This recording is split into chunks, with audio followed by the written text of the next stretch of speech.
சாலை போக்குவரத்து பிரச்சினைக்கு தீர்வு காண இந்தியா உட்பட உலக நாடுகள் தொடர்ந்து புதுப்புது கண்டுபிடிப்புகளில் ஈடுபட்டு வருகின்றன. வளர்ந்து வரும் தொழில்நுட்பத்திற்கு ஏற்ப புதிய தொழில்நுட்பங்களை கண்டுபிடிப்பதிலும் அவற்றை மக்களுக்கு பயன்படும் வகையில் உருவாக்குவதிலும் அனைத்து நாடுகளுக்கும் முன்னோடியாக திகழ்கிறது சென்னை இந்திய தொழில்நுட்பக் கழகம்.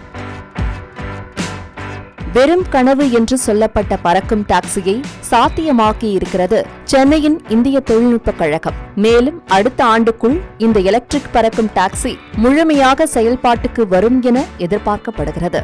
Electric vertical take off and landing பறக்கும் டாக்ஸியை ஈப்ளேன் எனும் ஸ்டார்ட் அப் நிறுவனம் தயாரித்துள்ளது. இந்தியாவின் முதல் கச்சிதமான பறக்கும் மின்சார டாக்ஸியை உருவாக்கும் நோக்கத்துடன் 2019ஆம் ஆண்டு சென்னை IITயின் முன்னாள் பொறியியல் பேராசிரியர் சத்யநாராயணன் சக்கரவர்த்தியால் ஈப்ளேன் நிறுவனம் சென்னை IITயில் தொடங்கப்பட்டது.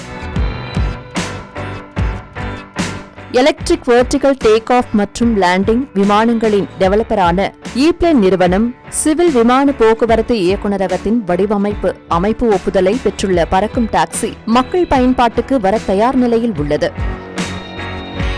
நகர்ப்புறங்களில் செயல்படும் வகையில் வடிவமைக்கப்பட்டுள்ள E200 என்ற இந்த எலக்ட்ரிக் பறக்கும் டாக்ஸியில் இருவர் பயணிக்கலாம் என்று தெரிவிக்கும் பேராசிரியர் சத்யநாராயணன் சக்கரவர்த்தி, சுமார் 600 கிலோ எடை கொண்ட இந்த எலக்ட்ரிக் பறக்கும் டாக்ஸியுடன் பொருத்தப்பட்டிருக்கும் பேட்டரியை ஒரு தடவை சார்ஜ் செய்தால் 200 கிலோமீட்டர் தூரம் வரை பயணிக்க முடியும் என்று தெரிவித்திருக்கிறார். மேலும் அவர் இந்த டாக்ஸி தரையில் இறங்கவும் மீண்டும் கிளம்பவும் 15 அடி நீளமும் 15 அடி அகலமும் கொண்ட இடம் போதுமானது என்றும் விளக்கியுள்ளார். இது பயன்பாட்டுக்கு வந்த பின் 25 கிலோமீட்டர் தூரத்தை வெறும் 10 நிமிடங்களிலேயே சென்று சேர்ந்து விடலாம். சென்னை IITயின் இந்த அளப்பரிய முயற்சிக்கு தனது பாராட்டுக்களை தெரிவித்துள்ள மகேந்திரா நிறுவன தலைவரான ஆனந்த் மகேந்திரா, சென்னை IIT உருவாக்கிய பறக்கும் எலக்ட்ரிக் டாக்ஸி அடுத்த ஆண்டுக்குள் நடைமுறைக்கு வந்துவிடும் என்று குறிப்பிட்டுள்ளார்.